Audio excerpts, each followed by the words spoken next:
Hello everyone, कैसे हो आप सभी। आई होप आप बहुत ही अच्छे होंगे। तो आज के इस लेक्चर में हम कंटिन्यू करेंगे बिग डेटा का यूनिट थर्ड का वन शॉट लेक्चर। राइट, आज के इस लेक्चर में unit third HDFS and Hadoop environment ये कंप्लीट यूनिट यहाँ पे हम फिनिश करने वाले हैं। जितने भी टॉपिक्स आपको सिलेबस में यहाँ पे दिख रहे हैं ना, सारे इंपॉर्टेंट आपके टॉपिक्स भी कवर हो जाएंगे, सारे इंपॉर्टेंट क्वेश्चन, और सारा सिलेबस तो फिनिश होने ही वाला है। ऑलरेडी हमने यूनिट फर्स्ट यूनिट सेकंड बहुत अच्छे से डिस्कस कर लिया था। अगर अभी तक आपने नहीं देखा तो जाके आप प्लेलिस्ट में देखोगे तो वहाँ पे आपको दोनों यूनिट मिल जाएगी। राइट, आपको प्लेलिस्ट में जाना है और यहाँ पे बिग डेटा का आपको प्लेलिस्ट मिल जाएगा, जिसमें कि दो यूनिट ऑलरेडी अपलोड हो चुकी है, unit first and unit second. And required है कि आप फर्स्ट एंड सेकंड यूनिट को देख लो, तो थर्ड यूनिट भी आपको बहुत अच्छे समझ में आएगा। और यही रीज़न होता है सिंपल कि कोई भी सब्जेक्ट ना समझ आने का, अगर आप सीक्वेंस से स्टार्टिंग से उस सब्जेक्ट को नहीं पढ़ते हो, समझते हो, तो काफ़ी ज़्यादा इंटरकनेक्टेड आपका ये भी सब्जेक्ट है, इसमें हर यूनिट है, तो रिक्वायर्ड है कि आपने देखा हो। और बाकी सारी चीज़ यहाँ पे समझाऊंगा, सब कुछ समझ में आ जाएगा। चलिए स्टार्ट करते हैं। और प्लीज़ फर्स्ट टाइम चैनल पे विजिट किया हो तो प्लीज़ सब्सक्राइब करना। राइट, अपकमिंग जो भी आपके सेमेस्टर है उससे रिलेटेड भी जो सब्जेक्ट्स होंगे बहुत जल्द मैं स्टार्ट करने वाला हूँ। राइट, तो प्लीज़ सब्सक्राइब करना और प्लीज़ इस लेक्चर को एटलीस्ट लाइक कर देना और कमेंट में बताना क्या लेक्चर आपको समझ में आया कि नहीं समझ में आया। राइट, कुछ भी डाउट होता है तो वो भी आप कमेंट करके पूछ सकते हो। Okay, so now let's start unit third HDFS and Hadoop environment. Right, तो चलो डिस्कस करते हैं। ये यार आपका कंप्लीट सिलेबस है और थोड़ा सा लेंदी यूनिट आप इसे बोल सकते हो। काफ़ी सारे इसमें टॉपिक्स दिए हैं बट बहुत छोटे छोटे टॉपिक्स यहाँ पे हैं। ठीक है, चलिए अब यहाँ पे सबसे पहले देखते हैं कि देखो एचडीएफएस क्या होता है। ये सब मैंने आपको इसीलिए मैंने आपको स्टार्टिंग में भी जस्ट बोल दिया कि अगर आपने देखा है यूनिट सेकंड में, मैं आपको पहले ही बता दिया हूँ एचडीएफएस क्या होता है, एचडीएफएस कैसे काम करता है। राइट, क्या क्या उसके अंदर कंपोनेंट्स होते हैं, सब मैंने बताया था। अब यहाँ पे हमें देखना है, देखो इसमें भी वही सेम चीज़ आ गया। एचडीएफएस ये फर्स्ट पार्ट में हमें पहले पढ़ना है डिज़ाइन ऑफ एचडीएफएस। राइट, कैसे हम हडूप डिस्ट्रीब्यूटेड जो फाइल सिस्टम होता है उसको कैसे हम डिज़ाइन करेंगे, ये चीज़ हम समझने वाले हैं। ठीक है, एक बार थोड़ा सा क्विक रिवाइज कर लेते हैं। एचडीएफएस क्या था। एचडीएफएस बेसिकली आपका एक ओपन सोर्स फ्रेमवर्क था, जो कि जो लार्ज डेटा सेट होता था उसको स्टोर करेगा और उसको प्रोसेस करेगा। काफ़ी सारे इसमें कंपोनेंट्स मतलब आपका रहता था ना, वो हमने देखा था। ठीक है, तो बेसिकली यहाँ पे वही लिखा है, what is HDFS made for. HDFS is design to store very large files. Right, तो स्टोर करने का जो काम कर रहा था वो आपका एचडीएफएस कर रहा था, और प्रोसेस करने का काम आपका मैप रिड्यूस कर रहा था। तो सिंपल एचडीएफएस इसी के लिए डिज़ाइन किया गया है ताकि जो लार्ज फाइल्स होती है उसको स्टोर किया जा सके। Right, across many computers connected in a network. और इसका मोस्ट इंपॉर्टेंट जो प्रॉपर्टीज था वो था आपका फॉल्ट टॉलरेंस का, बिकॉज यहाँ पे मैनी कंप्यूटर्स पे आपका डेटा यहाँ पे स्टोर होगा। अगर एक आध कंप्यूटर वहाँ पे फेल हो जाता है, इवन अभी भी आपका वहाँ पे जो डेटा होगा सेफ होगा। राइट, तो ये कुछ यहाँ पे ये सब डिस्कस किया ही था।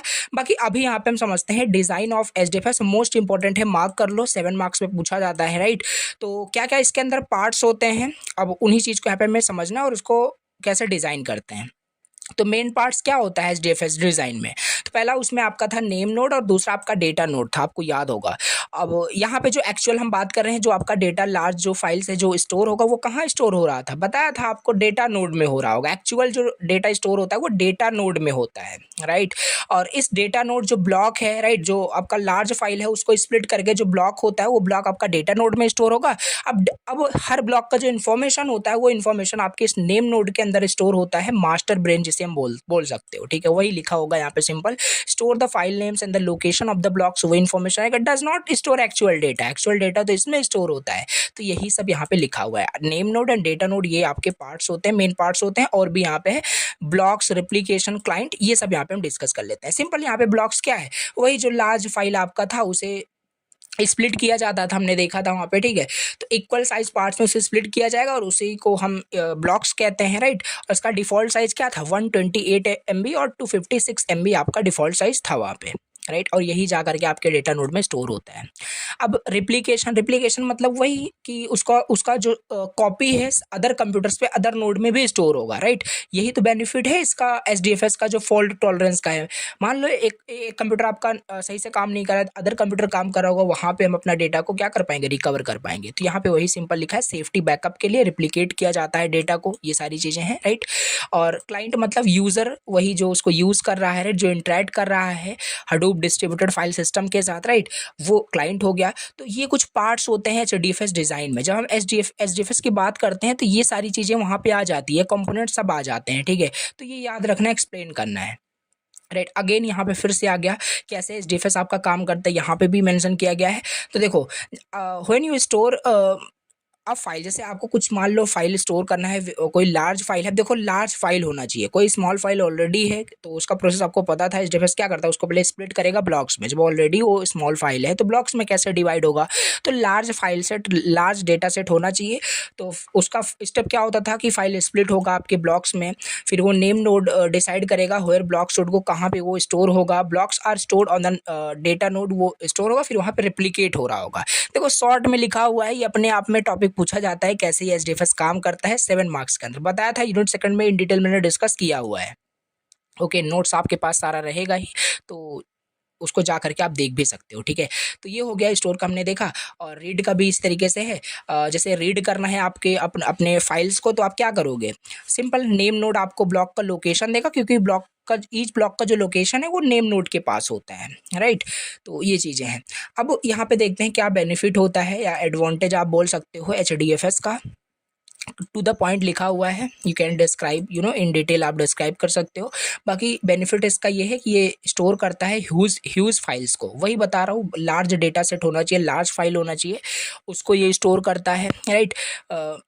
डेटा रिप्लिकेशन, ये दूसरा बेनिफिट हो जाएगा, मतलब कि यहाँ पे बहुत सारी कॉपीज जो होती है वो अलग अलग अक्रॉस द कंप्यूटर वो स्टोर होता है। वन मशीन फेल हो गया, इवन अभी भी आपका डेटा सेफ होता है।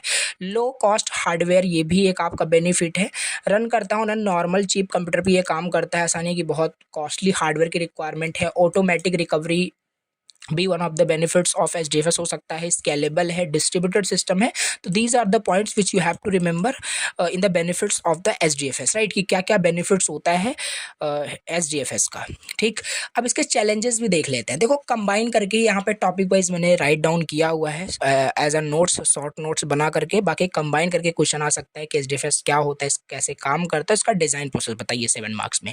तो सारी चीजें आपने अलग अलग पढ़ रखी है, तो कंबाइन करके लिख पाओगे कि नहीं लिख पाओगे, बिल्कुल लिख पाओगे, राइट। तो ये चीज़ है।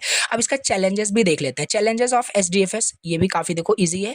Not good for small files, बताया ना कि ये ह्यूज फाइल्स को लार्ज डेटा सेट पे ये काम करता है।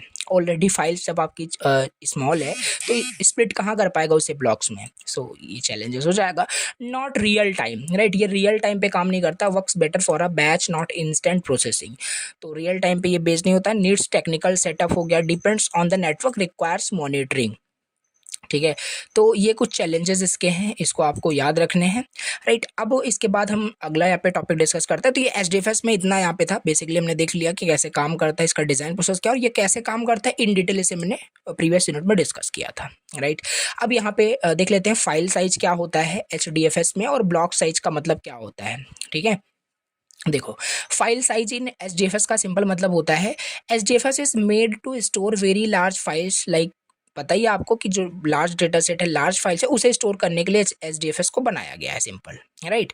तो ये है, it works best when the file size is big not small. So small files are not suitable because they waste memory and slow down the system. Basically यही यहाँ पे बता रहा है कि फाइल साइज एक मतलब बोल सकते हैं फैक्टर है एचडीएफएस में, जो ये फाइल साइज का मतलब कि कहने का मतलब कि एचडीएफएस में फाइल साइज का बेसिकली मतलब ये है कि जो फाइल की जो साइज है ना वो लार्ज होनी चाहिए। अगर वो एचडीएफएस का यूज करके उसको स्टोर करना चाहते हो तो मेक श्योर कि जो लार्ज फाइल जो फाइल हो ना वो लार्ज होनी चाहिए। फाइल साइज मतलब बड़ी होनी चाहिए, ऐसे यही है आपका फाइल साइज इन एचडीएफएस का एग्जैक्टली मतलब। अगर आपका फाइल की जो फाइल साइज है वो स्मॉल है तब वो आपका सूटेबल नहीं होगा विद एचडीएफएस, बिकॉज वहाँ पे वेस्ट ऑफ मेमोरी फिर हो जाएगा और सिस्टम आपका स्लो डाउन करेगा। जैसे एग्जांपल लिखा हुआ है, मान लेते हैं 1 GB का आपका वीडियो फाइल है, राइट। तो ये अच्छा है मतलब एचडीएफएस के लिए, राइट, वो हैंडल कर पाएगा, स्टोर कर पाएगा इजीली ब्लॉक्स में डिवाइड करके। बट 1000 स्मॉल अगर मतलब कि but 1000 small 1 MB files are not suitable for the HDFS. तो इस तरीके से स्मॉल जो फाइल्स होंगी वो सुटेबल आपकी नहीं होंगी। ठीक है, 1 MB की जो फाइल्स हैं, तो लार्ज फाइल्स वहाँ पे हैंडल होता है आपका एचडीएफएस में। तो ये याद रखना है फाइल साइज का क्या एग्जैक्टली मतलब है, फाइल साइज का क्या फैक्टर है, क्या रोल है। File size should be large. Okay, so ये हो गया। ब्लॉक साइज इन एचडीएफएस का मतलब समझ लेते हैं। ब्लॉक साइज का एग्जैक्टली क्या मतलब है, राइट। ब्लॉक साइज का डिफॉल्ट साइज मैंने आपको बताया ही था क्या होता है, 128 MB और 256 MB। तो एचडीएफएस में each file is split into equal parts called blocks. कैसे काम करता है HDFS? अगेन वही कि आपका जो फाइल जो स्टोर करना चाहते हो उसे पहले ब्लॉक्स में डिवाइड करेगा, इक्वल साइज ब्लॉक्स में डिवाइड करेगा, राइट। और डिफ़ॉल्ट साइज जो होता है 128 MB होता है, समटाइम्स 256 भी MB हो सकता है। So each block is stored separately on the different machine, data node में स्टोर होता है। Blocks make it easy to store and process big files, right.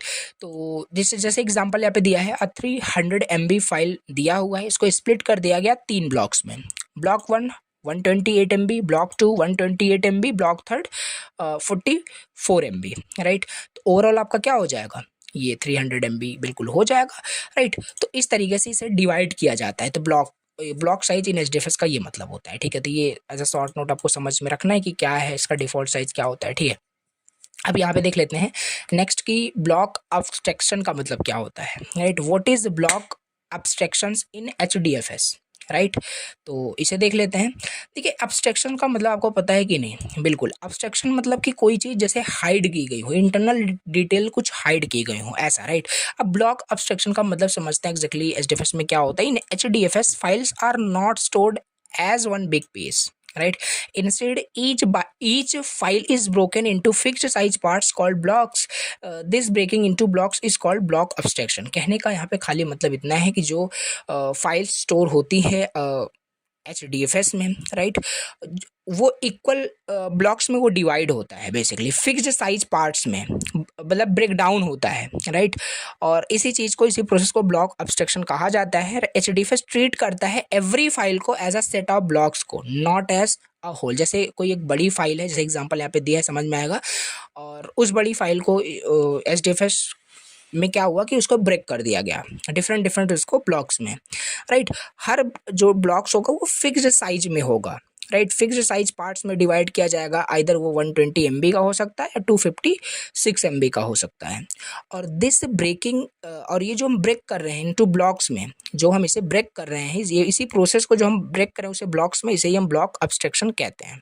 थोड़ा सा रिलेटेड लग रहा होगा, बाकी यही चीज़ आपका ब्लॉक अब्स्ट्रैक्शन है, राइट। और HDFS आपका ट्रीट करता है every file as a set of blocks, not as whole. Example देखो, 300 MB का फाइल था, स्प्लिट कर दिया गया 128 128 एंड 44, इस तरीके से एग्जाम्पल भी दिखा सकते हो। Now what is the benefits of block abstraction? इसका बेनिफिट क्या होता है? बेनिफिट ये है easier to store big files. पहली चीज़ तो ये है कि सिंपल, मतलब कि ब्लॉक अब्स्ट्रैक्शन का सिंपल यही मतलब है कि हम जो हमारा लार्ज फाइल है उसे फिक्स साइज पार्ट में डिवाइड कर दिया गया, और इसी जो हम डिवाइड कर रहे हैं, इसी जो हम ब्रेक कर रहे हैं लार्ज फाइल्स को ब्लॉक्स में, इसी को हम ब्लॉक अब्स्ट्रैक्शन कह रहे हैं। तो ये easier to store big files, पहला बेनिफिट ये हो जाएगा कि जो बड़ी फाइल्स है, जो लार्ज फाइल है, उसे स्टोर करने में काफ़ी ईजी हो जाता है, इफिशिएंट हो जाता है चीज़ें। Fault tolerance one of the example, because जो ब्लॉक्स है वो एक सिंगल कंप्यूटर पे स्टोर नहीं होता है, राइट। एक डेटा नोड पे स्टोर नहीं होता है, मल्टीपल डेटा नोड्स में स्टोर होता है, कंप्यूटर में क्रॉस द कंप्यूटर स्टोर होता है। पैरेलल प्रोसेसिंग हो जाएगा यहाँ पे। Blocks can be processed at the same time, faster result मिलता है। एफिशिएंट स्टोरेज, रेप्लिकेशन यहाँ पे इजी हो जाता है। तो ये सब कुछ बेनिफिट्स आपको यहाँ पे याद रखने हैं। ब्लॉक अब्स्ट्रैक्शन हमने यहाँ पे डिस्कस कर लिया, ठीक है। तो ये हो गया। अब इसके बाद देख लेते हैं डेटा रेप्लिकेशन का मतलब क्या होता है। What is data replication in HDFS? तो अब देखते हैं यहाँ पे डेटा रिप्लिकेशन का मतलब क्या है HDFS में। और सिंपल रिप्लिकेशन का मतलब वही है कि रिप्लिकेट करना, जो भी हम हमारा मान लेते हैं जो लार्ज फाइल था उसे स्प्लिट किया गया स्मॉल ब्लॉक्स में, उसे डिवाइड कर दिया गया। अब ये जो स्मॉल ब्लॉक्स में डिवाइड किया गया ये आपका डेटा नोड में स्टोर होगा, राइट।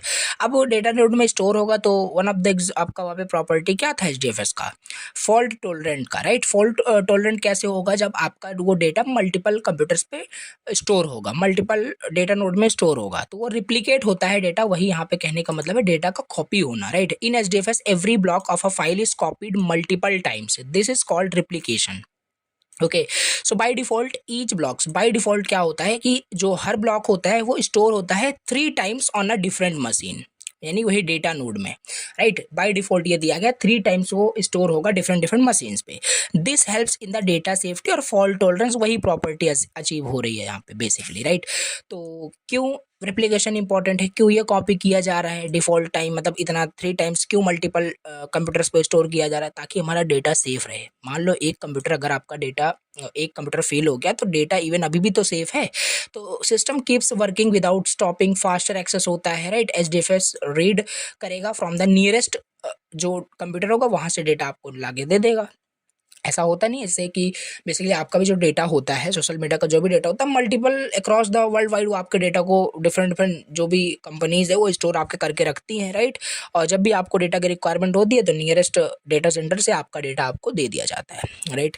तो ऐसा होता है। तो जैसे एग्जाम्पल दिया है, if a file has 2 blocks, कोई फाइल है उसमें 2 ब्लॉक्स हैं, block A block B. Block A जो है स्टोर है 3 डिफरेंट कंप्यूटर्स पे, और ब्लॉक बी जो है वो भी किसी दूसरे 3 डिफरेंट कंप्यूटर्स पे स्टोर है। तो टोटल अगर हम बात कर लेना तो यहाँ से 6 ब्लॉक्स यहाँ पे सेव हो रहे हैं, राइट। ब्लॉक ए 3 टाइम अलग अलग कंप्यूटर पे सेव हो रहा है, ब्लॉक बी आपका 3 टाइम्स अलग अलग कंप्यूटर पे सेव हो रहा है। तो टोटल 6 ब्लॉक्स यहाँ पे सेव हो रहे हैं। तो this is called basically replication. And इसका ये इंपॉर्टेंस है, मतलब कि क्यों जरूरी है रिप्लिकेट करना, राइट। एचडीएफएस में देख सकते हैं। अब यहाँ पे फिर से वही अगेन आ जाता है कि कैसे एचडीएफएस डेटा को स्टोर करता है। तो देखा ही था, फाइल स्प्लिट होगा, ब्लॉक्स में स्टोर होगा, फिर आपके डेटा नोड में, राइट, रिप्लिकेट होगा, फिर नेम नोड कंटेन करेगा डेटा नोड के इन्फॉर्मेशन को, फिर डेटा आपका स्टोर हो जाएगा। बेसिकली एक्सेस कर सकते हो, रीड कर सकते हो किसी भी टाइम, ठीक है। ये स्टोर का हमने देख लिया। अब यहाँ पे देखते हैं how HDFS write operation happen, right. कैसे राइट ऑपरेशन आपको वहाँ पे परफॉर्म होता है एचडीएफएस में। यूज़र क्या करेगा कि फाइल वहाँ पे बेसिकली देगा एचडीएफएस को, लाइक डेटा डॉट टीएक्सटी करके कोई फाइल है, राइट। अब एचडीएफएस स्प्लिट करेगा इस फाइल्स को ब्लॉक्स में, डिफ़ॉल्ट साइज कुछ भी हो सकता है, देखा ही। तो अब नेम नोड डिसाइड करेगा कि ये डेटा नोड कहाँ पे, जो ब्लॉक है डेटा नोड में कहाँ स्टोर होगा, ठीक है। तो ये नेम नोड डिसाइड करता है उस लोकेशन को। तो blocks are save to the data nodes with 3 copies, by default 3 copies हो रही है, राइट। रिप्लिकेट होगा, फिर after saving name node update करेगा रिकॉर्ड को, file now stored safely, file आपका वहाँ पे स्टोर हो जाएगा। अब देखो यहाँ पॉइंट वाइज मैंने राइट कर दिया है, सारी चीज़ें वही है कि कैसे आपका ये एचडीएफएस काम करता है, कोई भी फाइल कैसे स्टोर होती है, और ये डिटेल से 7 मार्क्स कंटेक्स्ट में मैंने बताया था यूनिट सेकंड के अंदर। अगेन वही बार बार रिपीट करना मुझे नहीं लगता कि यहाँ पे करना चाहिए, राइट। अदरवाइज लेक्चर काफ़ी लेंदी होगा और थ्योरी बहुत सारा भर जाएगा नोट्स में। पॉइंट्स लिखा है, क्लियर हो गया होगा चीज़ें कि हाँ यहाँ पे वही जो डिस्कस किया था, फाइल आया, उसको स्प्लिट किया गया ब्लॉक्स में, ब्लॉक्स का डिफॉल्ट साइज कुछ भी हो सकता है, फिर वो नेम नोड डिसाइड करेगा कहाँ पे डेटा आपका स्टोर होगा, फिर डेटा आपका डेटा नोड में जाके स्टोर हुआ, फिर रिप्लिकेट हुआ। ये सारी चीज़ें आपको टू द पॉइंट कहानी लिखना है। 7 मार्क्स में अगर पूछ भी लिया जाता है तो आप एक्सप्लेन बिल्कुल कर पाओगे, ठीक है। अब यहाँ पे देख लेते हैं हाउ एचडीएफएस रीड ऑपरेशन हैपन। अब कैसे रीड ऑपरेशन कैसे होगा, मान लेते हैं यूजर को कोई भी फाइल रीड करनी है, for an example this file, okay. User ask the name node. अब यूजर डेटा नोड के पास थोड़ी ना जाए, क्योंकि उसकी लोकेशन की इन्फॉर्मेशन कहाँ है, नेम नोड के पास है। तो वेयर आर द ब्लॉक्स, ऐसा करके क्वेश्चन मान लो यूजर पूछ रहा है नेम नोड से, तो नेम नोड बताएगा उसकी लोकेशन को, ब्लॉक्स के लोकेशन को बता देगा। फिर क्लाइंट चला जाएगा उसी लोकेशन के पास, डेटा नोड के पास, और डेटा नोड से सिंपल उसको डेटा क्या होगा, मिल जाएगा, ओके। तो फाइल इस तरीके से रीड हो जाएगी। तो रीड ऑपरेशन इस तरीके से काम कर रहा है।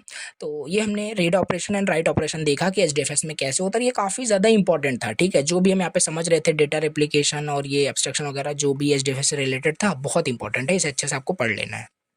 अभी यहाँ पे हम देख लेते हैं नेक्स्ट टॉपिक जो कि दिया है सिलेबस में, Java interface to HDFS, right. Short note type का इसमें हमें समझ लेना है जावा इंटरफेस क्या होता है एचडीएफएस में, राइट। तो एचडीएफएस हमें प्रोवाइड करता है कि Java API so that Java programs can connect to HDFS, read write and manage files, right. देखो अगर इसको बहुत अच्छे से अगर इन मतलब इसको समझना होगा चीज़ों को, जैसे जावा अभी आगे जब देखोगे 4th यूनिट में, जैसे वहाँ पे बहुत सारे डेटाबेस दिया है मोंगो डीबी एसक्यूएल, तो आपको बहुत सारी चीज़ें प्रैक्टिकल भी करनी पड़ेगी, राइट। तो यहाँ प्रैक्टिकल नहीं, हम थ्योरेटिकल हाँ जितना हद तक बहुत अच्छे से समझने की हम बहुत कोशिश करेंगे, बाकी समझना अच्छे से, बाकी शॉर्ट नोट करके ही पूछेगा, राइट।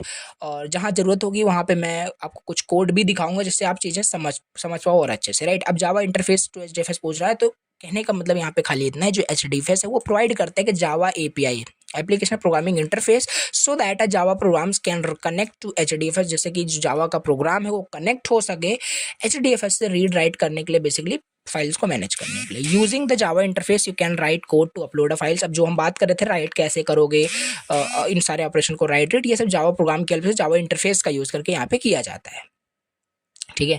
ये चीज़ वही लिखा हुआ है यहाँ पे, जावा इंटरफेस टू एचडीएफएस का बेसिकली मतलब। अब इसके बाद नेक्स्ट देख लेते हैं शॉर्ट नोट क्या होता है आपका कमांड लाइन इंटरफेस पे, सीएलआई क्या होता है हडूप में, राइट। तो छोटे छोटे टॉपिक्स यहाँ पे दिए हैं, देख लेते हैं।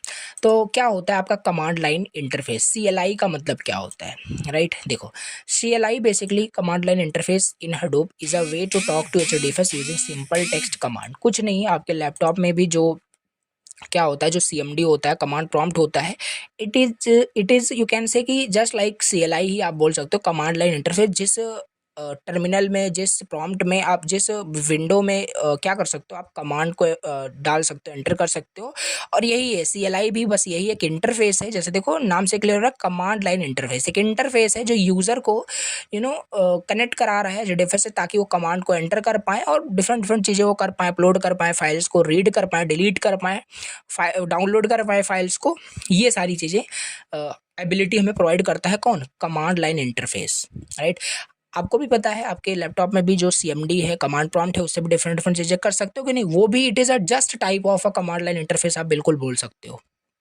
ठीक है, तो ये होता है command line interface. Upload files to HDFS, download करना, चेक करना, डिलीट मूव करना, सब आपका CLI के अंदर ही होता है। कुछ कोड, कुछ प्रॉम्प्ट, कुछ कमांड वहाँ पे राइट किया जाता है, जिससे कि आप HDFS से कनेक्ट होकर के ये सारे ऑपरेशन परफॉर्म कर सकते हैं। तो ये होता है कमांड लाइन इंटरफेस हडूप में, राइट। अब इसके बाद देख लेते हैं हडूप फाइल सिस्टम इंटरफेस क्या होता है।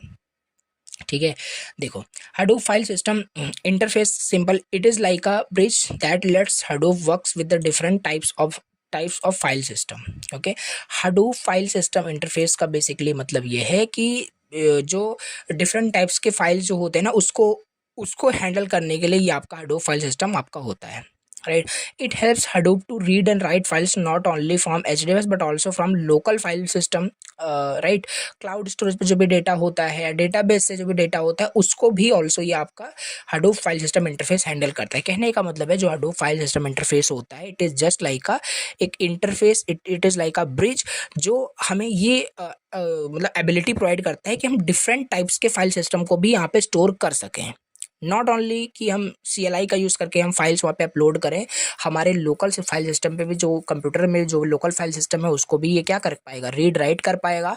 और डेटाबेस में जो भी डेटा हमारा है, उसको भी ये सिंपल रीड राइट जो भी बेसिक ऑपरेशन होता है परफॉर्म कर पाएगा Hadoop फाइल सिस्टम इंटरफेस का यूज़ करके।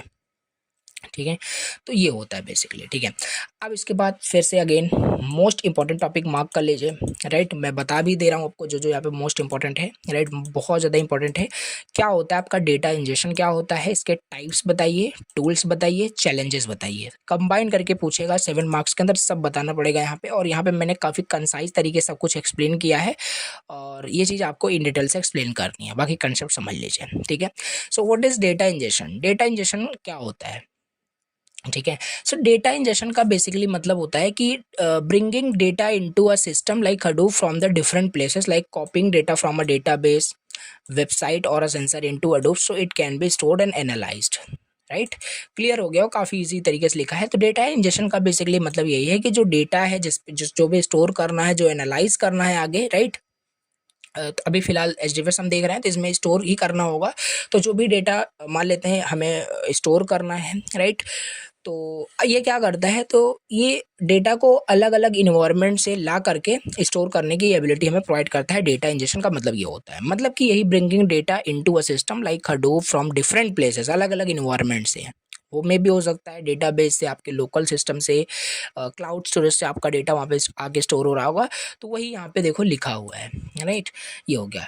कितने टाइप्स के आपके ये डेटा इंजेक्शन होते हैं, 2 टाइप्स के डेटा इंजेक्शन होता है। पहला होता है बैच इंजेक्शन, दूसरा होता है real time injection. Batch injection का मतलब क्या होता है, बैच इंजेक्शन जैसे नाम से सजेस्ट हो रहा है, बैग इंजेक्शन, जैसे big chunks of data at one time आ रहा होता है आपका, राइट, डिफरेंट प्लेसेस से सिस्टम के अंदर।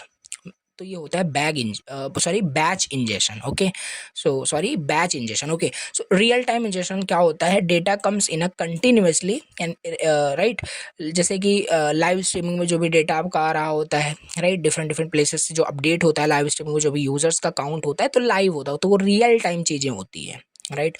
तो ये आपका होता है कि कंटिन्यूसली डेटा आ रहा होता है, तो इसे हम रियल टाइम इंजेक्शन बोलते हैं, जो डिफरेंट प्लेसेस से जो डेटा होता है वो आ रहा होता है सिस्टम के अंदर, राइट, स्टोर होने के लिए, आगे एनालाइज्ड होने के लिए। So here are the 2 types of the data injection, batch injection and real time injection.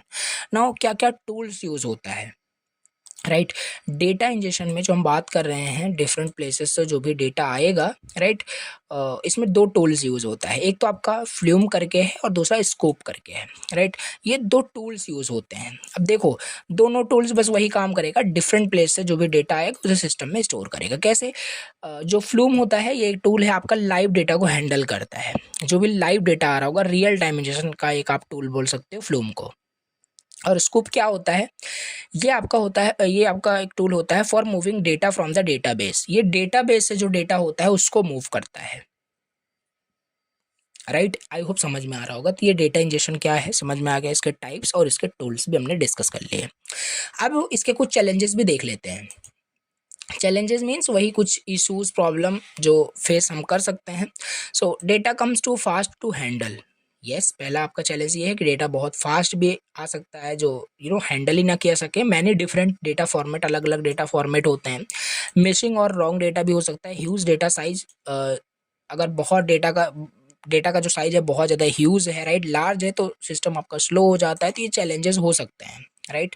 तो ये चीज़ हमने यहाँ पे देखा, डेटा इंजेक्शन क्या, और उसके टाइप्स भी हमने यहाँ पे देखा, और इसके टूल्स। अब इन टूल्स को यहाँ पे डिस्कस करते हैं। फ्लूम और स्कोप को इंडिविजुअल भी ये पूछ लेता है, राइट, कि फ्लूम, व्हाट इज फ्लूम और how does injection is done in flume करके। तो इसे डिस्कस करते हैं। तो फ्लूम क्या है बताया आपको पहले, एक टूल है जो यूज़ होता है, राइट, किसमें, डेटा इंजेक्शन में। जो भी डेटा है, मतलब डिफरेंट प्लेसेस से जो डेटा आ रहा है उसको लाने में हेल्प करता है, राइट, इन अ सिस्टम।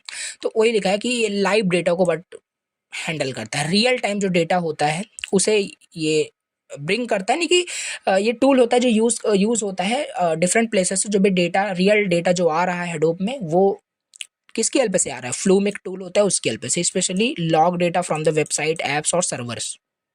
ठीक है। एग्जाम्पल देखो, जैसे यहाँ पे दिया हुआ है example, if people are visiting a website, Flume can collect that activity logs, can send it to Hadoop. Yes, every time a new user is visiting a new website, तो नए नए वेबसाइट पे मान लो विजिट कर रहा है, तो उनके बारे में जो लॉग्स की इन्फॉर्मेशन होगी वो सब कलेक्ट कर रहा होगा आपका फ्लूम, और हडूप पे सेंड कर रहा होगा। तो ये फ्लूम यही आपका डील करता है with the real data. Okay. How data injection is done in flume, इसे देखते हैं। तो इसके तीन पार्ट्स होते हैं फ्लूम के, इस टूल्स के तीन पार्ट्स होते हैं। सोर्स होता है, चैनल होता है, सिंक होता है। ठीक है। सोर्स मतलब where the data comes from, कहाँ से डेटा आ रहा है, वो प्लेसेस जहाँ से डेटा आपका जनरेट हो रहा है, रियल टाइम डेटा जो आ रहा है, लाइक वेब सर्वर है, एप्स लॉग है, कहाँ से डेटा आ रहा है। सोर्स का मतलब ये है। चैनल मतलब a middle area that holds the data for the some time, right, channel ये होता है। अब सिंक का मतलब क्या है, डेटा कहाँ जा रहा है, लाइक HDFS में डेटा आपका बिल्कुल जाके स्टोर हो रहा है। तो ये है आपका, इसके तीन पार्ट्स में ये काम करता है जो फ्लूम होता है। एग्जाम्पल देखो यहाँ पे दिया है, a web server creates logs file, और Flume collects log using the source, it holds the data in the channel, then send it to a Hadoop using the sink। इस तरीके से ये काम करता है आपका जो फ्लूम होता है। ठीक है। अब इसके बाद नेक्स्ट देखते हैं, नेक्स्ट जो टूल आपका यूज़ होता है स्कोप करके है, राइट। और ये भी आपका एक टूल ही है जो डेटा इंजेक्शन में आपका यूज़ होता है। देखो लिखा भी है, राइट। तो ये स्कोप, प्रोनाउंस्ड स्कोप, ये इसी तरीके से सिंपल दिया है। इट इज़ बेसिकली टूल जो यूज़ होता है डेटा को मूव करने के लिए डेटाबेस से, राइट, रिलेशनल डेटाबेस, वो भी like MySQL, Oracle, relational database से जो भी डेटा आएगा हडूप में, इनके बीच में डेटा का मूवमेंट कौन कराएगा? स्कोप जो टूल होता है ये कराएगा। ठीक। जैसे मान लेते हैं आपका बहुत सारा डेटा MySQL डेटाबेस में है, तो Sqoop helps you import it into Hadoop और export it back to the database. तो यहाँ पे स्कूप आपकी हेल्प करेगा हडूप में डेटा को स्टोर करने के लिए, यानी डेटा HDFS की मैं बात कर रहा हूँ, उसमें डेटा स्टोर करने के लिए स्कूप हेल्प करेगा। ठीक। तो ये भी आपका एक टूल है, हमने देख ही लिया, राइट। हाउ डेटा इंजेक्शन ऐसे भी है, इसमें भी how data injection is done in scoop. तो इसके दो मतलब तरीके हैं, राइट, इंपोर्ट एक्सपोर्ट करके। इंपोर्ट मतलब वही डेटाबेस से जो डेटा है उसे लाना और स्टोर करना हडूप में, राइट, HDFS में, राइट, या एच बेस भी आपका डेटाबेस होता है उसमें स्टोर करना। और एक्सपोर्ट का मतलब है डेटा को सेंड करना हडूप से डेटाबेस में। दोनों चीज़ें, इंपोर्ट एक्सपोर्ट दोनों चीज़ें करता है। तो ये डेटा इंजेक्शन कैसे का मतलब डेटा इंजेक्शन में कैसे स्कूप आपका हेल्प करता है ये हमने देख लिया। कैसे ये काम करता है, हाउ इट वर्क्स करके। तो आप स्कूप कमांड वहाँ रन करोगे, it connects to the database, it split the data into parts for the fast transfer. ये मूव करेगा डेटा को HDFS में, राइट। तो ये इस तरीके से काम करता है। ठीक है। देखो बहुत कंसाइज नोट्स बनाए हैं, राइट, 7 मार्क्स में आएगा, तो आई होप सो आप लिख पाओगे, राइट, कोई दिक्कत नहीं होगी। तो ये हमने दोनों टूल डिस्कस कर लिए, फ्लूम और स्कोप के बारे में, क्या है कैसे काम करता है, राइट। अब इसके बाद यहाँ पे देख लेते हैं, थोड़ा सा शॉर्ट नोट करके यहाँ पे है कि आपका हडूप आर्क्यूव क्या होता है, राइट, और इसके कुछ लिमिटेशन के बारे में।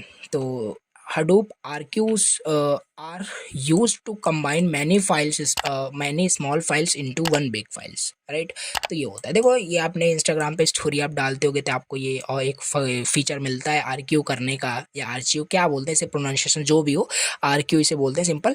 तो इसका यूज़ क्या होता था कि जो भी आप स्टोरी अपलोड करते हो वो सेव करके रख देता है, राइट। तो इसका यहाँ पे हडूप आर्क्यू का मतलब यहाँ पे ये होगा कि ये कंबाइन करता है जो बहुत सारे स्मॉल फाइल्स है ना, उसको कंबाइन करके एक लार्ज फाइल में, बिग फाइल में कन्वर्ट कर देगा, ठीक है। Small files in Hadoop create problems basically. तो स्मॉल जो फाइल्स हैं वो हडूप में प्रोसेस नहीं हो सकता, स्टोर नहीं हो सकता, बिकॉज वो ब्लॉक्स में डिवाइड होगा, एक लार्ज फाइल होनी चाहिए। तो स्मॉल स्मॉल फाइल्स को ये क्या करेगा, हडूप आर्क्यू इसे क्या करेगा, बिग फाइल में कन्वर्ट कर देगा, बिग फाइल में बना देगा, फिर वो चीज़ आपकी प्रोसेस हो सकती है, यानी कि हडूप में स्टोर हो सकता है, एचडीएफएस में स्टोर हो सकता है। तो भाई वही लिखा है कि grouping these files into a single archive to save space and improve performance, ये होता है आपका हडूप आर्क्यू का मतलब। अब इसकी कुछ लिमिटेशन भी होती हैं, राइट। लिमिटेशन से read only, you can not change और ऐड फाइल्स इन द आर्क्यू, जो आपके पास ऑलरेडी जो फाइल्स है उसी को बस कंबाइन करो, बिग फाइल में कन्वर्ट करो, you can not add new files in the archive, right. Slower access होता है, नो कंप्रेशन, एक्स्ट्रा प्रोसेसिंग, और not suitable for the real time data, live data को ये काम नहीं करता, राइट। तो कुछ ये आपका है लिमिटेशन, याद रखना, ठीक है। अब यहाँ पे हम देख लेते हैं नेक्स्ट टॉपिक जो कि दिया है कंप्रेशन इन हडूप। इसका मतलब क्या होता है, तो इसे भी डिस्कस कर लेते हैं। देखो कंप्रेशन, कंप्रेशन बिल्कुल आपको पता है कंप्रेशन का मतलब क्या होता है, कंप्रेस करना, राइट।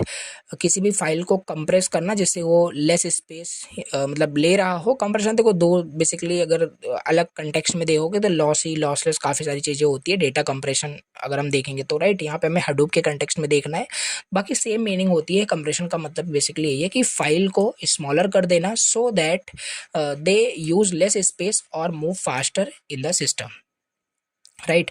तो ये चीज़ें देखो तो ऐसे डिस्कस कर लेते हैं। जैसे मान लेते हैं यहाँ पे आपका एक डेटा है, राइट। मान लेते हैं आपका यहाँ पे एक डेटा है और यहाँ पे आपने यूज़ कर लिया कंप्रेशर, आपने यूज़ कर लिया जो कंप्रेस कर दिया आपके डेटा को, और ये डेटा आपका बन गया इतना छोटू सा, राइट। ये आपका डेटा बन गया, राइट। तो यही है कंप्रेशन। अब ये कंप्रेशन आपका यहाँ पे लॉसी, लॉसलेस दो तरीके से हो सकता है, राइट। अब इसे बाद में ना जब आप इसे डिकम्प्रेस भी करते हो, जब इसे आप डिकम्प्रेस करोगे तो फिर से आपका जो डेटा होगा ना ये लार्ज वाला डेटा बन जाएगा। तो देखो यही होता है कंप्रेशन कैसे काम कर रहा है, नॉर्मली अभी हमने समझा, ठीक है। तो यही होता है सिंपल। तो यहाँ पे वही दिया हुआ है कि जैसे कि आपका जो लेस स्पेस ले, फास्टर एग्जीक्यूट हो, ठीक है। Just like you give a folder to save space on your computer, जैसे आपके कंप्यूटर में बहुत सारे पीडीएफ्स डॉक्यूमेंट्स रखे होंगे, तो उसको आप एक जिप में क्या करते हो, कन्वर्ट कर देते हो, जिप फाइल बना देते हो ताकि वो लेस स्पेस ले, राइट। तो कंप्रेस कर देते हो, जिप करना मतलब वही हो गया आपका कि उसे आप कंप्रेस कर रहे हो, one of the example, okay. So Hadoop compress data to save space and speed up processing. Common compression format यहाँ पे कुछ हडूप में दिया है। पहला आपका फॉर्मेट है जी जिप दिया गया है, high compression, yes. High compression आपका ये होता है जी जिप में पूरा का पूरा डेटा आपका कंप्रेस हो जाता है। स्प्लिटेबल, एक बार अगर वो कंप्रेस हो गया उसके बाद फिर उसे और ज़्यादा स्प्लिट नहीं किया जा सकता, ठीक है। और बी जिप टू करके एक फॉर्मेट दिया है, बेटर कंप्रेशन होता है बट स्लोअर होता है, और आगे भी उसे और भी कंप्रेस किया जा सकता है, स्प्लिट किया जा सकता है। एस स्नैपी फास्ट कंप्रेशन होता है, लेस साइज होता है, आगे स्प्लिट नहीं किया जा सकता। एल जेड ओ करके है fast and splittable, needs setup, आगे भी स्प्लिट किया जा सकता है। तो these are the common compression format which you have to remember, right. Compression in Hadoop में कि क्या क्या फॉर्मेट होता है। चाहो तो पूछा जाए तो इसी में लॉसी, लॉसलेस करके भी देखो लिखना कैसे होता है, चीज़ें आपको आती होगी तो वो भी लिख देना, ठीक है, राइट। तो कंप्रेशन इन हडूप का ये मतलब आई होप आपको समझ में आ गया होगा। ये चीज़ फॉर्मेट याद रखना, राइट, जो हडूप में यूज़ होता है, राइट। ये टेबल बना सकते हो। अब इसके बाद अगला यहाँ पे हम टॉपिक डिस्कस कर लेते हैं जो कि है आपका सीरियलाइजेशन इन हडूप का मतलब क्या है, right. Now what is serialisation in Hadoop, right. Serialisation का मतलब क्या है, देखो सीरियलाइजेशन का मतलब होता है changing data into a special format so it can be saved और सेंट इजीली, राइट। तो सीरियलाइजेशन का मतलब यही होता है कि जो भी आपका डेटा है राइट, उसे चेंज करना एक स्पेशल फॉर्मेट में, ताकि वो ईजिली उसे सेव किया जा सके और उसे हैंडल किया जा सके। सीरियलाइजेशन का मतलब खाली बस इतना है कि जो भी आपका डेटा एचडीएफएस में जो भी स्टोर होना है राइट, ऐसा ना हो कि कोई भी डेटा आपका, जैसे डेटा फॉर्मेट हमने देखा था राइट, जो स्टोर हो सकता है ओनली, तो ऐसा नहीं कोई भी डेटा किसी फॉर्मेट का डेटा आपका स्टोर हो जाएगा तो पहले उस फॉर्मेट में बनाया जाएगा जो ईजिली सेव हो सके राइट, जो एच लाइक हो, जो उसमें स्टोर हो सकता हो। तो डेटा के फॉर्मेट को सीरियलाइजेशन का एक्चुअली मतलब समझना, सीरियलाइजेशन का जस्ट मतलब खाली बस इतना है कि जो डेटा है उसको एक स्पेशल फॉर्मेट में कन्वर्ट कर देना, बस यही सीरियलाइजेशन होता है। जैसे हडूप में बात करें, सीरियलाइजेशन हमें हेल्प करता है ताकि जो जो डेटा होता है, convert data it into bytes, मतलब कि जो डेटा है उसे बाइट्स में कन्वर्ट करेगा, स्मॉल पीसेस में। Send data over the network, और डेटा को ओवर द नेटवर्क वो सेंड करेगा और सेव करेगा फाइल्स को। Make data easy to store and read later. तो ये सीरियलाइजेशन का मतलब होता है, शॉर्ट नोट करके बस याद रखना है सीरियलाइजेशन क्या होता है। ठीक है, अब नेक्स्ट यहाँ पे हम देख लेते हैं व्हाट इज़ आवरो करके दिया है, उसके फीचर्स क्या क्या होते हैं और ये काम कैसे करता है राइट। तो आओ इसे भी देख लेते हैं राइट। तो व्हाट इज़, इस क्या प्रोनाउंसिएशन इसका होगा, इसे देख लेना। आई थिंक आवरो करके यहाँ पे दिया है राइट। तो ये क्या होता है इसे देख लेते हैं। AVRO एक आपका एक टूल होता है हडूप में जो यूज़ होता है स्टोर करने के लिए डेटा को and exchanging data in A special format. Basically it is a tool जो हडूप में यूज़ होता है, जेफएस में यूज़ होता है डेटा को स्टोर करने के लिए और एक्सचेंज करने के लिए स्पेशल फॉर्मेट में राइट, ये है। तो देखो, think of it as a way to pack data with its description so anyone can read it easily, even they use the different system। कहने का मतलब है ना, जो भी डेटा आपका वहाँ पे स्टोर होगा एचडीएफएस में, हडूप में, अब डिफरेंट डिफरेंट डेटा फॉर्मेट हो सकते हैं राइट। तो ये क्या करता है कि बेसिकली ये आपका एक टूल है जो हमें हेल्प ये करता है कि हम डेटा को स्टोर करें और एक्सचेंज करने स्पेशल फॉर्मेट में, अलग अलग फॉर्मेट में, कि even everyone can understand that format, उसे समझ पाएँ और उसे स्टोर कर पाएँ। तो ये होता है बेसिकली आपका एक टूल। अब इसके फीचर्स क्या क्या होते हैं, इसके फीचर्स की बात करें, स्टोर करता है data, store data and it's schema together right. अब स्कीमा क्या होता है, स्कीमा बेसिकली स्ट्रक्चर वही डेटा का राइट, जो भी डेटा स्टोर कर रहे हो उसके फील्ड्स, उसके टाइप्स क्या क्या होने वाले हैं डेटा के बारे में, ये स्टोर करता है। कॉम्पैक्ट एंड फास्ट होता है, make data small and quick to read write, support many programming language, ये सपोर्ट करता है ये जो आपका टूल होता है। ठीक है, तो ये फीचर्स आपको राइट करने हैं। कैसे आपका ये आवरो काम करता है इसे हम देख लेते हैं। यू डिफाइन ए स्कीमा, आप पहले एक स्कीमा डिफाइन करोगे। स्कीमा मीन्स बस ब्लूप्रिंट, स्ट्रक्चर किसी भी चीज़ का राइट, ये चीज़ है।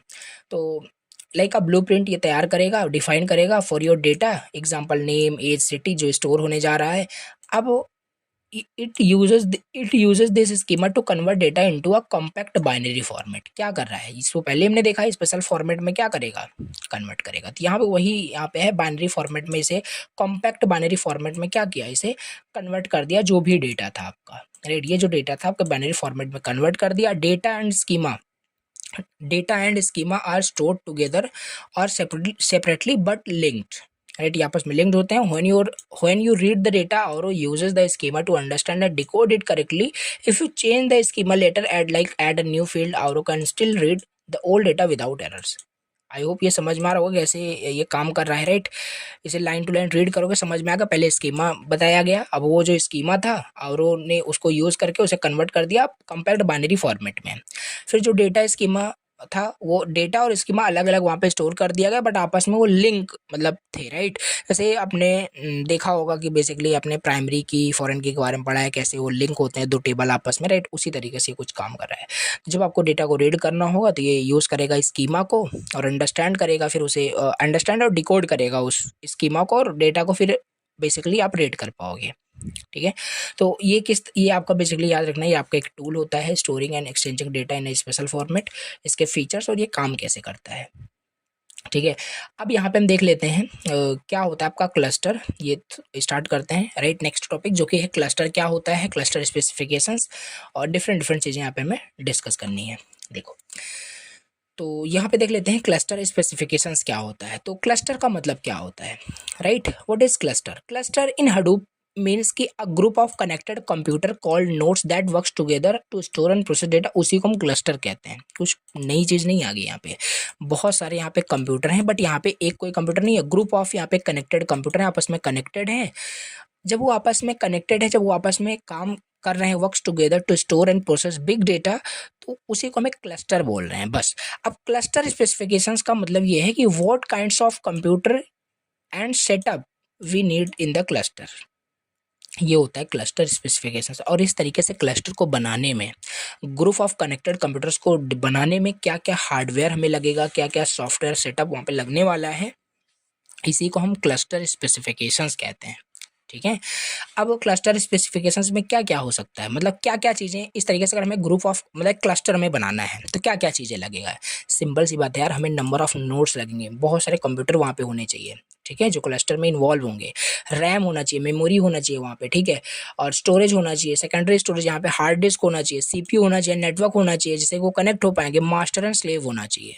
मास्टर मीन्स यहाँ पे which machines will be the name node, कौन सी मशीन नेम नोड होगी जो ब्लॉक्स के बारे में इंफॉर्मेशन कंटेन करेगी डेटा नोड के बारे में। तो ये कुछ ना यहाँ पे स्पेसिफिकेशंस यही आपका है कि क्या क्या चीज़ें यहाँ पे हार्डवेयर एंड सॉफ्टवेयर यहाँ पे बेसिकली रिक्वायर्ड है किस क्लस्टर को बनाने में। समझ में आया क्लस्टर का मतलब क्या और क्लस्टर स्पेसिफिकेशंस पे क्या क्या चीज़ें इंक्लूड होती है, तो ये चीज़ें यहाँ पे इंक्लूड होती हैं, याद रखना। ठीक है, ओके।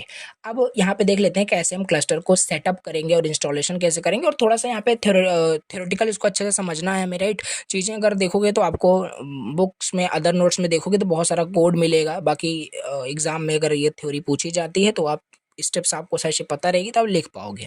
और यहाँ पे मैं थ्योरी आपको एक्सप्लेन करने वाला हूँ अच्छे से।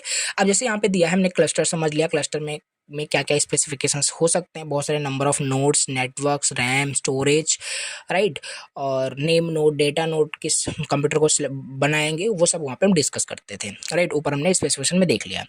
अब वो क्लस्टर को सेटअप कैसे करेंगे, इंस्टॉल कैसे करेंगे, तो देखो सेटिंग हडूप क्लस्टर मीन्स कि प्रिपेयर करो एक ग्रुप ऑफ कंप्यूटर्स को जिससे वो सही से काम कर पाए, वही राइट क्लस्टर हम बनाने जा रहे हैं। तो स्टेप्स क्या होता है basically, simple steps to setup a Hadoop cluster. तो स्टेप्स देखो, पहले हम कंप्यूटर को चूज कर लेंगे। अब यार बहुत सारे कंप्यूटर होगा तभी वो ग्रुप ऑफ कनेक्ट, मतलब एक ग्रुप ऑफ कनेक्टेड कंप्यूटर होगा तभी क्लस्टर बनेगा। तो हम कंप्यूटर को चूज कर लिए, right. Decide which one will be the master, और वहाँ पे मास्टर कौन होगा, स्लेव कौन होगा, ये डिस्कस किया जाएगा। मतलब मास्टर मतलब कि नेम नोड कौन सा होगा, नेम नोड क्या कंटेन करेगा इस डेटा नोड के बारे में इन्फॉर्मेशन। तो वहाँ सेलेक्ट किया जाएगा किस कौन सा कंप्यूटर नेम नोड होगा, कौन सा कंप्यूटर स्लेव होगा, डेटा नोड होगा जहाँ पे डेटा एक्चुअली स्टोर होगा। तो पहला चूज अ कंप्यूटर हो जाएगा। फिर आप क्या करोगे, वहाँ पे फिर इंस्टॉल होगा आपका install Java, right. Hadoop run on Java, और ये हडूप आपका जावा प्रोग्रामिंग लैंग्वेज पे काम करता है। So you need to install Java on all machine, और जितने कंप्यूटर, जितने नंबर ऑफ नोड्स आपके वहाँ उस नेटवर्क में कनेक्टेड होंगे सब पे आपको जावा इंस्टॉल करनी पड़ेगी, राइट। फिर इंस्टॉल करोगे हडूप को, फिर डाउनलोड एंड इंस्टॉल करोगे हडूप को ऑल नोड्स कंप्यूटर्स पे, फिर सेटअप करोगे एसएसएच को, राइट। सिक्योर सेल को वहाँ पे आप सेटअप करोगे, पासवर्ड लेस लॉगिन जिससे वहाँ पे हो पाए। Allow the master nodes to connect to the all worker without password, ठीक। फिर फिफ्थ में क्या होगा, कॉन्फ़िगरेशन हो जाएगा, कॉन्फ़िगर किया जाएगा वहाँ पे हडूप फाइल्स को, राइट। डिफरेंट डिफरेंट वहाँ पे फाइल्स होती है, कोर साइट एक्सएमएल होता है, एचडीएफएस साइट एक्सएमएल होता है, मैपरेट साइट एक्सएमएल होता है, यार्न साइट एक्सएमएल होता है। These files tells Hadoop how to run the cluster, और ये इन्हीं सब फाइल्स में सारी चीज़ें, सारा लॉजिक लिखा होता है कैसे क्लस्टर को रन करना है, राइट। तो ये हो गया। Format the name node, run a command to start the name node for the first time. फिर सेवंथ स्टेप में स्टार्ट द क्लस्टर, फिर क्लस्टर आपका स्टार्ट हो जाएगा यूज इस कमांड की हेल्प से। Start use simple command to start Hadoop services, right, like start dfs.sh, right. Secure shell मतलब एक सिक्योर सेल जैसे CMD होता है ना, उसी तरीके से आपका एक सेल होता है, पावर सेल होता है, उसमें ये कमांड रन किया जाता है जिससे आपका क्लस्टर रन हो जाता है। फिर वेब ब्राउज़र को चेक करोगे तो देखोगे सारी चीज़ें आपके काम कर रही होगी। तो देखो यहाँ पे, अब यहाँ पे ये सारे जो फाइल्स हैं, अब ये ऐसे थ्योरेटिकल तो आई नो बेसिकली नहीं ही समझ में आएगा कि ये क्या XML का क्या मतलब है, बट यहाँ पे आपको क्या याद रखना है, क्लस्टर सेटअप और इंस्टॉलेशन में कैसे इसका सेटअप के क्या क्या स्टेप्स होते हैं ये तो याद रख सकते हो कि नहीं याद रख सकते हो, तो यही बेसिकली आपका यहाँ पे होता है, ठीक है। तो अब यहाँ पे इन स्टेप्स को याद तो रखना पड़ेगा। जैसे यहाँ पे कंप्यूटर पहले चूज करो, फिर जावा इंस्टॉल करो, हडूप इंस्टॉल करो, फिर सिक्योर सेल को वहाँ पे सेटअप करिए, राइट। फिर कॉन्फ़िगर करिए एडोब फाइल्स को, फिर फॉर्मेट द नेम नोड के, इसको नेम नोड वहाँ पे बनाना है, फिर स्टार्ट करिए, फिर चेक करिए। ये 8 स्टेप्स याद रख लेने हैं आपको, ठीक है। तो ये हो गया, हमने देख लिया कि किस तरीके से यहाँ पे क्लस्टर को हम सेटअप कर रहे हैं, इसके क्या-क्या सिंपल कुछ स्टेप्स दिए हुए हैं, राइट। अब हम देख लेते हैं क्या होता है आपका हडूप कॉन्फ़िगरेशन। अब यहाँ पे देखते हैं हडूप कॉन्फ़िगरेशन के बारे में, राइट। क्या होता है आपका हडूप कॉन्फ़िगरेशन, और याद रखना, इसे मैं बताना भूल गया, इसे मार्क कर लो, बहुत इंपॉर्टेंट है, राइट। इसके स्टेप इंस्टॉलेशन पूछे जाते हैं बेसिकली, याद रखना है स्टेप्स को, ठीक है। अब हडूप कॉन्फ़िगरेशन के बारे में देख लेते हैं। क्या होता है आपका Hadoop configuration. Hadoop configuration means बस वही है कि कुछ इंपॉर्टेंट जो फाइल्स होती है ना, उसे सेटअप करना, बस। तभी आपका वो हडूप सही से रन कर पाएगा, एग्जीक्यूट कर पाएगा सही से, ठीक है। कि डेटा कैसे स्टोर होना है, कहाँ स्टोर होना है, सारी चीज़ें अच्छे से। तो कुछ इंपॉर्टेंट फाइल्स होती हैं, राइट। जैसे होता नहीं है, आपको अगर अपने कंप्यूटर सिस्टम में जावा प्रोग्राम राइट करना है तो पहले जावा इंस्टॉल सही से कर लो, उसका सेटअप होता है, आपकी इन्वायरमेंट वेरिएबल में कुछ राइट करना होता है, और कुछ लोकेशन आपके कंप्यूटर्स की मतलब सेटअप करना कुल मिला करके, तब अच्छे से उसको आप रन कर पाओगे प्रोग्राम्स को, राइट। उसी तरीके से तो बेसिकली यहाँ पे ये लिखा हुआ है कि कुछ इंपॉर्टेंट फाइल्स को सेटअप करना, ताकि जो हडूप है, मतलब कि जो आप अच्छे सही से आपका काम कर सके, राइट। कि कैसे स्टोर होगा data, how machine will works together in the cluster, ये सारे जब कौन कौन सी इंपॉर्टेंट फाइल्स हैं ये आपको याद हो मतलब कर लेना है, ठीक है। जैसे ऊपर ही हमने डिस्कस किया, राइट। कॉन्फ़िगर कैसे करोगे, हडूप फाइल्स को कैसे कॉन्फ़िगर करोगे, ये सारे, और यही सारे फाइल्स को थोड़ा इन डिटेल यहाँ पे बताया गया है, बस और कुछ यहाँ पे नहीं है, right. Core site dot XML है, ये क्या करता है, ये जो फाइल है ये बताता है सिस्टम्स को main settings, right. Name node का एड्रेस क्या है, फाइल सिस्टम का टाइप क्या है, और कुछ इस तरीके से इसका सिंटैक्स होता है। अगर देखो ये याद कर पाओ किस तरीके से ना, तो बहुत वेल एंड गुड होगा। अगर पूछा जाए हडूप कॉन्फ़िगरेशन को, अगर ये सब लिख देते हो तो बहुत ज़्यादा इम्पैक्ट पड़ता है, राइट। कि हाँ चीज़ें आपको आती है अगर ये सारी चीज़ें लिखोगे। बाकी थ्योरी भी आप समझ सकते हो, इसका मेन पॉइंट याद रखना, ये मेन सेटिंग्स कुछ जो सिस्टम की होते हैं, एक नेम नोड का एड्रेस हो गया, फाइल सिस्टम टाइप हो गया, ये सब कोर्स साइट डॉट एक्सएमएल में बताया जाता है, राइट। इस तरीके से इसका कोड होता है, ठीक है। अब बहुत कोड हमें यहाँ पे अच्छे से नहीं समझना है, बाकी ये चीज़ें आपको याद रखनी है कि ये भी एक आपका important one of the important files होता है, जो मेन सेटिंग्स को सिंपल ये हैंडल करता है। Name node address, file system type, ये सब हो गया। सेकंड हमारा यहाँ पे फाइल दिया है कॉन्फ़िगरेशन, जो फाइल दिया है HDFS साइट डॉट एक्सएमएल दिया हुआ है, okay. So it is use to configure HDFS storage setting. तो ये यूज़ होता है कॉन्फ़िगर करने के लिए HDFS स्टोरेज सेटिंग्स को, राइट। कि डेटा कहाँ स्टोर होगा, रिप्लिकेट कैसे होगा, ब्लॉक साइज़ क्या रहने वाला है, कैसे रहने वाला है, ये सारी चीज़ें आपका HDFS site dot XML ensure करता है। You have to remember just these important points कि क्या इसका मेन फंक्शन है। ये चीज़ अगेन अगर कर पाते हो तो ठीक है, बाकी देखो सेम ही, अगर ट्रिक्स याद करना चाहो तो कर सकते हो। प्रॉपर्टी, आपका प्रॉपर्टी की क्या प्रॉपर्टी है, और नेम वैल्यू का सिंपल यहाँ पे पेयर है, और सब में वही है, right.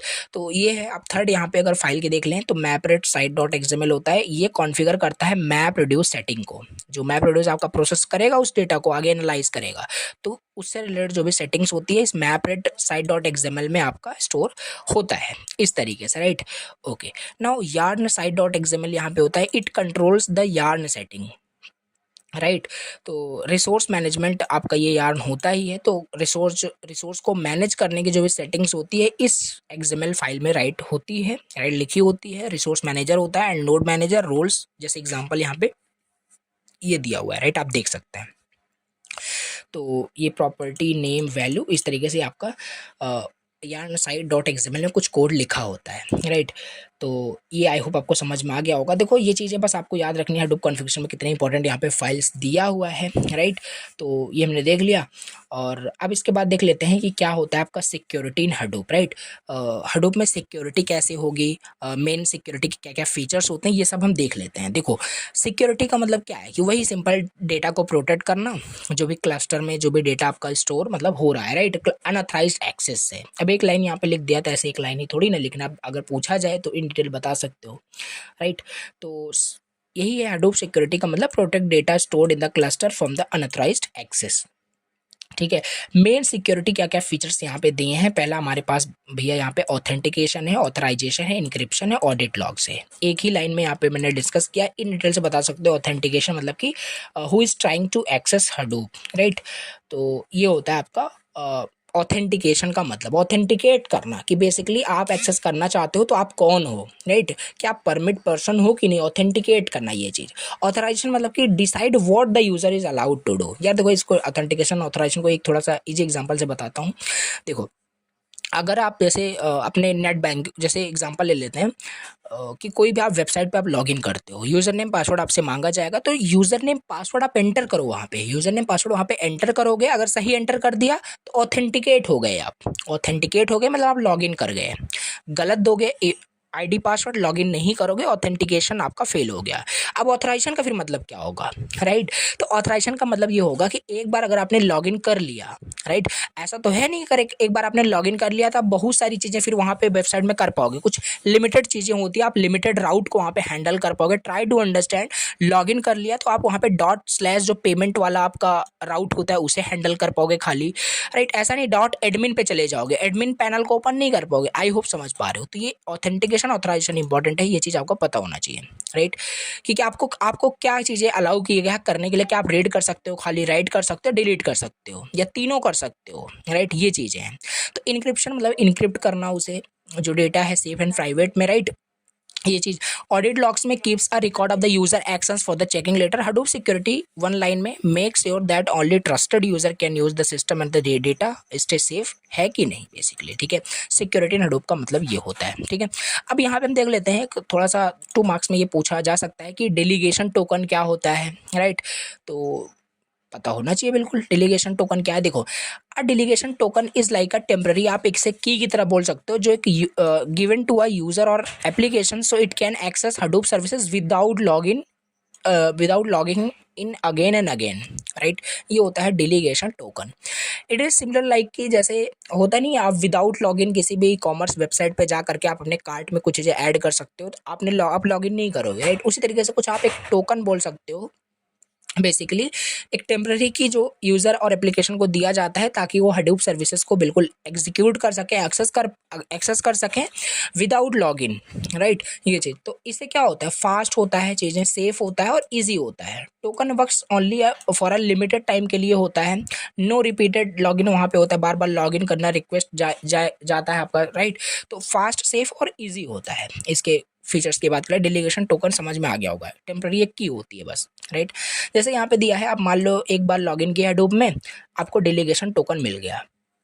Now your job like data processing can run for hours without asking for your password again and again. बार बार आपको पासवर्ड वहाँ पे रिक्वायरमेंट नहीं होगी, एक बार अगर आपको वहाँ पे डेलीगेशन टोकन मिल जाता है टेम्पररी की, तो आप अपना काम without login again and again वहाँ पे कर सकते हैं, ठीक है। आई होप ये क्लियर हो गया होगा डेलीगेशन टोकन क्या होता है। अब इसके बाद देख लेते हैं HDFS मॉनिटरिंग क्या होती है, राइट, कैसे हम HDFS को मॉनिटर करते हैं। देखो, HDFS मॉनिटरिंग का मतलब है कि watching and checking if the Hadoop file system is working properly और नॉट। जो आपका HDFS फाइल है वो सही से काम कर रहा है, डेटा को स्टोर कर रहा है कि नहीं, जो डिफरेंट डिफरेंट स्टेप्स वहाँ पे होते थे, स्प्लिट करना ब्लॉक्स आपका डेटा नोड में स्टोर होगा, वो सब सही से काम कर रहा है कि नहीं, उसको मॉनिटर करना, राइट। तो बस ये मॉनिटरिंग का मतलब होता है। तो to make sure data safe है कि नहीं, to check if notes are active और फेल्ड है कि नहीं, to track storage user performance, तो ये सारी चीज़ें यहाँ पे कुछ इंपॉर्टेंस मॉनिटरिंग की होती है ना। स्टेप्स की बात करते हैं ना, कि स्टेप्स क्या होता है, नोट डाउन, मोस्ट इंपॉर्टेंट आपका ये टॉपिक है, राइट। HDFS मॉनिटरिंग क्या होती है, राइट, देखो, जिसमें काफ़ी सारे आपको कंटेंट दिखते हैं ना, वो आपका बिल्कुल इंपॉर्टेंट है, राइट। यहाँ पे मैं नोट्स में बोल जाता हूँ, बाकी इसको मैं राइट डाउन कर दूंगा यहाँ पे, बाकी मार्क कर लेना। HDFS मॉनिटरिंग, इसके स्टेप्स क्या होते हैं, कैसे मॉनिटर करोगे। तो पहला तो यहाँ पे है आपका वेब UI यानी browser dashboard, access name node at, ये कुछ आपका URL है, इस तरीके से सोर्स लाइव इन्फॉर्मेशन आपको वहाँ पे मिल जाता है, राइट। मॉनिटर करना HDFS को, तो प्रैक्टिकल यहाँ हम नहीं देख रहे। तो वेब UI के जरिए डैशबोर्ड हमारे पास होता है, जिससे हम HDFS को पूरा मॉनिटर करते हैं। कमांड लाइन टूल्स का भी हम आप यूज कर सकते हैं, राइट। हम उसमें डिफरेंट वहाँ पे कमांड एंटर करेंगे, हमें सारा वहाँ पे डिटेल्स दिख जाता है। लाइक जैसे आप इस तरीके से कुछ वहाँ पे प्रॉम्प्ट एंटर करोगे तो आपको सारा डेटा नोड दिख जाएगा, सारे फाइल सिस्टम की हेल्थ दिख जाएगी इस कमांड से। तो इस तरीके से देखो मॉनिटर करते हैं, right. It is just like जैसे अभी अपना CMD ओपन करके एक नेट स्टेट करके कीवर्ड होता है, वहाँ पे एंटर करके देखना, लाइव करके देखोगे तो वहाँ से आपको मिलेगा आपके लैपटॉप के सारे इन्फॉर्मेशन। तो ऐसे ही होता है बेसिकली, यहाँ पे रिलेट करने की कोशिश कर रहे थे। तो HDFS को भी मॉनिटर करने के लिए डिफरेंट कुछ आपके कमांड होते हैं जो आप एंटर करोगे CLI में, तो आपको इन्फॉर्मेशन मिलेगी। Logs, check Hadoop logs for errors, right. और थर्ड पार्टी टूल्स भी कुछ होते हैं जिसकी हेल्प से हम उसे मॉनिटर कर सकते हैं, ठीक है। ये हो गया। तो ये कुछ मॉनिटरिंग कैसे करते हैं, कुछ 4 मेथड यहाँ पे हमने डिस्कस कर लिए, ये चीज़ आपको याद रखनी है। अब देख लेते हैं मेंटेनेंस क्या होता है आपके हडूप में, राइट। मेंटेनेंस इन हडूप का मतलब है कि doing regular checks and fixes to keep the Hadoop system healthy and working smoothly. बस चेक करते रहना सही से, रेगुलरली काम हो रहा है कि नहीं हो रहा है, कुछ प्रॉब्लम हो रही है तो उसे फिक्स करना, मेंटेन रखना, राइट। ये होता है। क्या क्या इंक्लूड होता है मेंटेनेंस में? मेंटेनेंस में हो सकता है कि आप डिस्क स्पेस को चेक करें, मॉनिटर करें नोड हेल्थ को, सारे नोड कंप्यूटर्स आप सही से काम कर रहे हैं कि नहीं कर रहे हैं, राइट। रिप्लेस करें फेल्ड नोड्स को, कोई मान लो बहुत सारे ग्रुप ऑफ वहाँ पे क्लस्टर में बहुत सारे कंप्यूटर्स होंगे, तो मान लो एक आध कंप्यूटर आपका फेल हो गया है तो उसे रिप्लेस करो, उसे फिक्स करो, राइट। क्लीनिंग लॉक्स, रिमूव करो ओल्ड लॉक्स को, डिस्क्रिप्शंस को, जैसे कि नए नए लॉक्स हमारे वहाँ पे सेव हो सकें। Balancing data, use balancer tool to evenly spread data cross node. 6 आपका है अपग्रेडिंग हडूप, यानी install updates for the better features and security. Backup name node data, keep a copy of the name node meta data, right, for the recovery. तो देखो ये maintenance में कुछ steps याद रखने हैं, राइट। और एक एक लाइन में आप इजी लैंग्वेज में लिखा है, चीज़ें क्लियर हो गई होगी आपको, ठीक है। तो ये होता है मेंटेनेंस कैसे होता है हडूप में, राइट। हडूप को बस मेंटेन रखना, सही से वो काम करे, राइट, हेल्दी वर्किंग, मतलब स्मूथली अच्छे से काम करे आपका जो हडूप होता है, ठीक है। ओके, अब इसके बाद देख लेते हैं हडूप बेंचमार्क क्या होता है। ओके, देखिए अब हडूप बेंचमार्क क्या होता है, इसका बेसिकली मतलब यही है, अरे testing the performance of a Hadoop system. जो भी हडूप आपका हडूप सिस्टम है आपका, उसकी परफॉर्मेंस को टेस्ट करना, यही होता है हडूप बेंचमार्किंग, राइट। तो like how fast it can access process data और how will it store files, ये है आपका हडूप बेंचमार्क का सिंपल मतलब होता है, राइट। अब यहाँ पे डिस्कस कर लेते हैं कि व्हाई यूज बेंचमार्क। तो अभी डिस्कस करते हैं यहाँ पे क्यों हम बेंचमार्क हम क्यों यूज़ करते हैं, राइट। अब क्यों यूज़ करते हैं, क्वेश्चन में ये आंसर है, टेस्ट करने के लिए परफॉर्मेंस को of a Hadoop system, to check if the cluster is fast and working properly और not, to compare performance before and after changes में। इस वजह से हम यहाँ पे बेंचमार्क वहाँ पे यूज़ करते हैं, right. To find and fix bottlenecks, यानी कि स्लो पार्ट की जो भी नोड है उसमें कौन से पार्ट स्लो है उसको फिक्स करना, फाइंड करना, ये सारी चीज़ें यहाँ पे हम बेंचमार्क की हेल्प से ही करते हैं, राइट। तो कॉमन हडूप बेंचमार्क टूल आपके यहाँ पे दिए हैं, तो इसे भी याद रख सकते हो। पहला यहाँ पे दिया है कुछ जो बेंचमार्क टूल्स आपके होते हैं, टेस्ट DFS IO यहाँ पे करके है, test HDFS speed, how fast it can read write files, ये टेस्ट करता है ये टूल, राइट। स्पीड, HDFS की स्पीड जो होती है ये टूल आपका टेस्ट करता है। सेकंड यहाँ पे दिया है टेरा सॉर्ट करके दिया हुआ है, जो कि टेस्ट करेगा map reduce performance by sorting large data. फिर NN बेंच करके दिया है, राइट, जो टेस्ट करेगा नेम नोड परफॉर्मेंस को, राइट। फिर MR बेंच दिया है, test map reduce job performance on a small data. तो ये कुछ टूल्स आपको याद रख लेने हैं, टेक्निकल टूल्स हैं, राइट। अब इसे ऐसे यूज़ करके हमें नहीं देखना, बाकी हाँ ये कुछ हडूप बेंचमार्क के कुछ टूल होते हैं जिनका यूज़ करके हम परफॉर्मेंस को टेस्ट करते हैं कि कितना फास्ट आपका हडूप सिस्टम काम कर रहा है, ओके। ना अब देख लेते हैं लास्ट टॉपिक यहाँ पे दिया हुआ है, हडूप इन द क्लाउड का मतलब क्या है और what is the reason to run Hadoop in the cloud. So Hadoop in the cloud का बेसिकली मतलब यहाँ पे है running Hadoop on cloud platforms like AWS, Google cloud, right, Microsoft Azure instead of your own physical computer. तो Hadoop in the cloud का मतलब है कि जो हडूप अभी तक रन हो रहा था ऑन फिजिकल कंप्यूटर, राइट, अब वो क्लाउड प्लेटफॉर्म पे काम करेगा। So you don't buy server, you do not need to buy expensive server, you rent cloud machines to store and process big data using Hadoop। क्या क्या reason यहाँ पे होते हैं, no need to buy hardware, right, क्योंकि simple सी बात है बाय करो कॉस्टली होता है, तो क्लाउड गिव्स रेडीमेड सर्वर हमें देता है, स्केलेबल होता है, राइट। क्लाउड सर्वर जो होता है यू कैन इजीली ऐड और remove machines as needed, cost efficient होता है, पहले देख लिया, फास्टर सेटअप हो जाता है क्लाउड का as compare to physical setup, okay. Easy maintenance यहाँ पे होता है और ग्लोबल एक्सेस होता है। तो just you have to remember ये सारे कुछ रीज़न हैं जो हडूप इन द क्लाउड को रन करने में काफ़ी ज़्यादा मतलब एक रीज़न बोल सकते हो, ये कुछ इंपॉर्टेंस है किस वजह से हम हडूप को क्लाउड में रन करते हैं, राइट। तो आई होप ये समझ में आपको आ गया होगा और इस तरीके से हमारा यहाँ पे कंप्लीट यूनिट थर्ड का वन शॉट हो गया फिनिश, राइट। अगेन यहाँ पे अब मैं आपको सिलेबस दिखाता हूँ। यहाँ पे सिलेबस देखोगे तो सारे टॉपिक्स मैंने यहाँ पे कवर करा दिए हैं, राइट। तो HDFS हमें यहाँ पे पढ़ना था, फिर इसके इन्वायरमेंट के बारे में, हडूप इन्वायरमेंट के बारे में पढ़ना था, राइट। ये लास्ट का जो था थोड़ा सा बोल सकते हो कोडिंग वाइज या टेक्निकल कुछ ज़्यादा एग्जाम्पल यहाँ पे बहुत सारे थे, ये हमने देखा। बाकी सारी चीज़ हमने यहाँ पे कवर कर लिया है विद ईजीएस्ट एक्सप्लेनेशन, जितना मैंने कोशिश किया कि आपको बहुत अच्छे से समझाया सारी चीज़ें, राइट।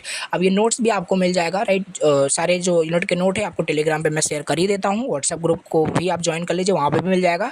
और चलिए नेक्स्ट लेक्चर में हम स्टार्ट करेंगे यूनिट 4। और प्लीज़ कमेंट करना क्या लेक्चर समझ में आया कि नहीं समझ में आया, फीडबैक दोगे तभी मैं जान पाऊँगा कि समझ में भी आ रहा है कि नहीं, जिससे कि नेक्स्ट लेक्चर को और इंप्रूव मैं कर सकूँ जो भी प्रॉब्लम्स आपको हो रही हो, right. Thank you very much for watching the lecture. I will see you in the next video. चलिए मिलते हैं नेक्स्ट वीडियो में, बाय बाय, टेक केयर।